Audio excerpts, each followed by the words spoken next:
recibiendo quimioterapia. Cuando los linfocitos se elevan, se conoce como linfocitosis, y una causa podrían ser las leucemias. Cuando los linfocitos... Señora, usted tiene la hemoglobina muy baja, tiene anemia. Señor, ya salieron los resultados y las plaquetas las tiene bastante bajas. Los leucocitos están muy altos. ¿Sabías que con un hemograma podrías valorar los componentes de la sangre como los glóbulos rojos, los glóbulos blancos y las plaquetas? Vamos, te voy a explicar los valores normales. El hemograma es un examen que se solicita cuando estamos buscando pistas de algunas enfermedades, como anemias, leucemias o algunos procesos infecciosos.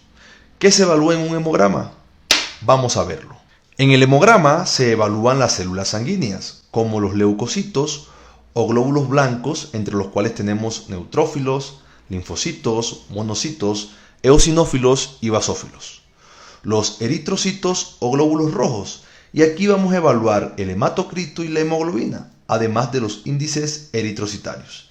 Y también se evalúan las plaquetas o trombocitos. Cuando se pide un hemograma, generalmente nos dan los valores normales. Sin embargo, estos valores pueden variar, porque dependen de la población que se evalúe, del sexo, es decir, hombre o mujer, de la edad. No es lo mismo evaluar una anemia en un niño, en un adolescente o en un adulto, y de las enfermedades que tenga la persona. Y voy a poner el mismo ejemplo. No es lo mismo evaluar una anemia en una persona con una enfermedad renal crónica que en una persona sana.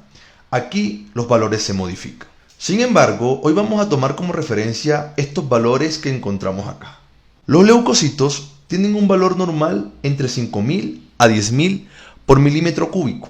Cuando los leucocitos están por debajo de 5.000, hablamos de leucopenia, podría ser por procesos infecciosos virales, y cuando los leucocitos están por encima de 10.000, hablamos de leucocitosis, y podría deberse a procesos infecciosos bacterianos. Otra causa de elevación muy marcada de leucocitos podrían ser enfermedades hematológicas, como las leucemias. Cuando tenemos los leucocitos elevados o disminuidos, siempre es importante evaluar cuál de ellos se está elevando: los neutrófilos, los linfocitos, los monocitos, entre otros, y voy a dar algunos ejemplos. Antes, es importante decir que cuando hablamos de neutrofilia o linfocitosis, no se habla del valor porcentual, sino del valor absoluto.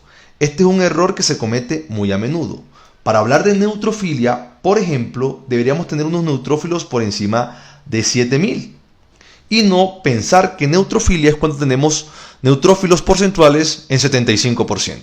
Cuando los neutrófilos se elevan, se llama neutrofilia, y una causa muy frecuente son los procesos bacterianos. Cuando los neutrófilos disminuyen, se llama neutropenia, y podría deberse a un paciente que esté recibiendo quimioterapia. Cuando los linfocitos se elevan, se conoce como linfocitosis, y una causa podrían ser las leucemias. Cuando los linfocitos disminuyen, se llama linfopenia, y una causa muy frecuente son los procesos virales. La elevación de los monocitos se ve frecuentemente asociada a enfermedades bacterianas como la tuberculosis.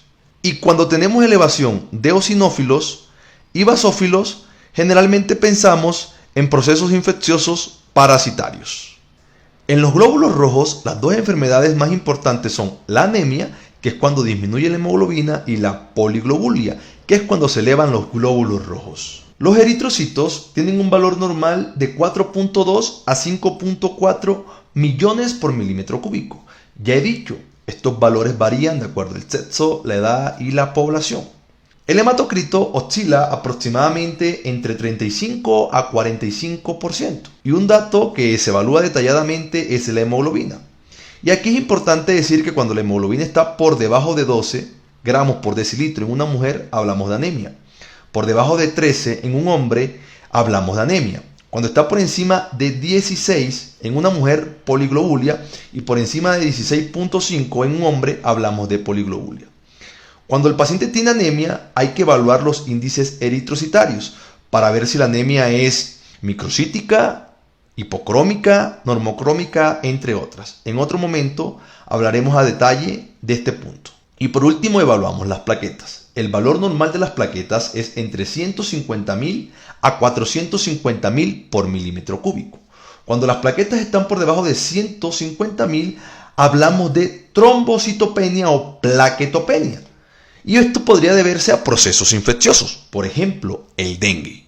Y cuando las plaquetas están por encima de 450.000, hablamos de trombocitosis. Y podría deberse a enfermedades de la sangre como la trombocitosis esencial o procesos infecciosos. La trombocitosis también puede presentarse como un reactante de fase aguda. Ya sabiendo todo esto, es importante decir que un examen de laboratorio no debe interpretarse de manera aislada. Siempre es importante saber la clínica del paciente. ¿Por qué consultó? ¿Por cansancio? ¿Por debilidad? ¿Porque se estaba ahogando o porque se sentía muy débil? Estos exámenes, junto con los signos y síntomas del paciente, nos pueden ayudar a hacer algunos diagnósticos. Por ejemplo, anemia. O en un paciente con fiebre y las plaquetas bajas y los leucocitos bajos, pensar en dengue. O en un paciente con unos leucocitos de 100.000, pensar en que tiene una posible leucemia.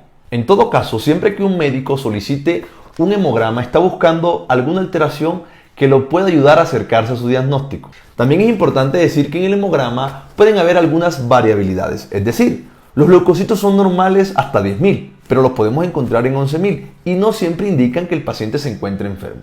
Por eso es importante hacer una interpretación del laboratorio clínico junto con los signos y síntomas del paciente. Ahora, ¿cuál sería el próximo video que quieren que hagamos? ¿Evaluando los glóbulos rojos, evaluando los glóbulos blancos o evaluando las plaquetas? Ustedes dicen y hacemos el próximo video de manera más detallada y con cada una de las enfermedades que comprometen las células de la sangre.